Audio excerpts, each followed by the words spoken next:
ओम शांति। मम्मा जब मुरली चलाती थी तो लोग ऐसे तन्मय होकर सुनते थे कि मूर्तिवत हो जाते थे। मुरली 1.5 घंटा चलती थी। सभी एकाग्रता से बैठ सुनते थे।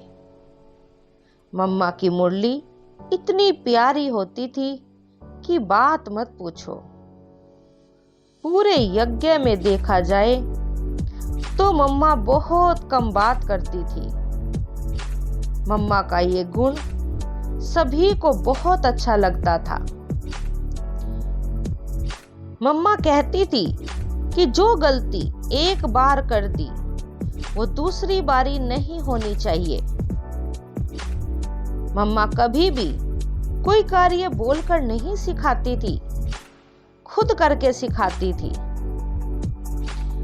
मम्मा 4 बजे आकर देखती थी कोई नहीं उठा तो वे धीरे धीरे सीढ़ी उतरकर किचन में चली जाती थी।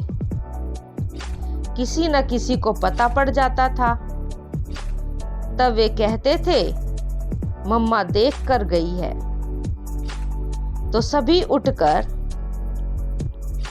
तैयार हो जाते थे और मम्मा के सामने जाकर खड़े हो जाते थे।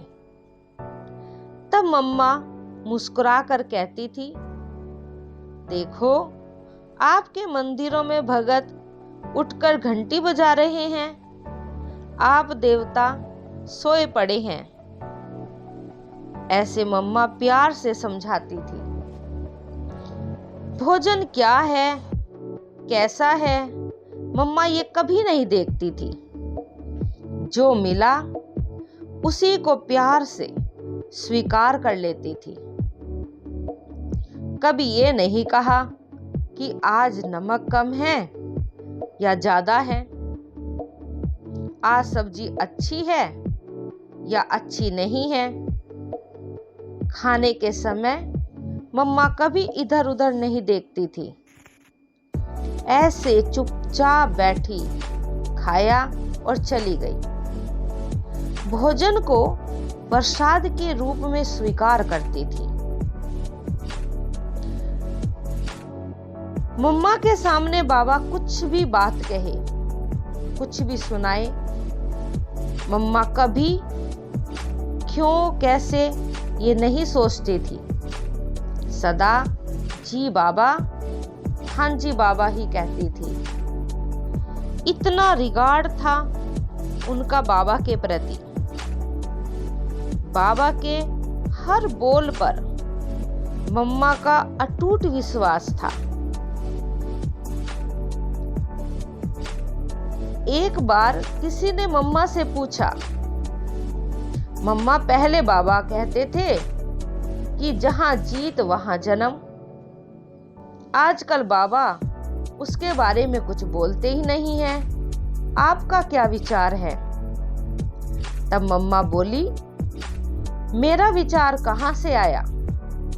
जो बाबा ने कहा है वही हम सबका विचार है। मम्मा ने कभी भी अपनी बुद्धि का अभिमान नहीं दिखाया। पूना में ही और एक बार मम्मा से किसी ने पूछा था, मम्मा आप मन को कैसे शांत रखती हैं? तब मम्मा ने कहा, ये मन तो हमारी छोटी बेबी है। मैंने उसको कह दिया है कि अभी तुम शांत रहो, जब जरूरत पड़ेगी तब मैं तुमको बुला लूंगी। वो चुप बैठ जाता है। ऐसे मम्मा मन जीत थी।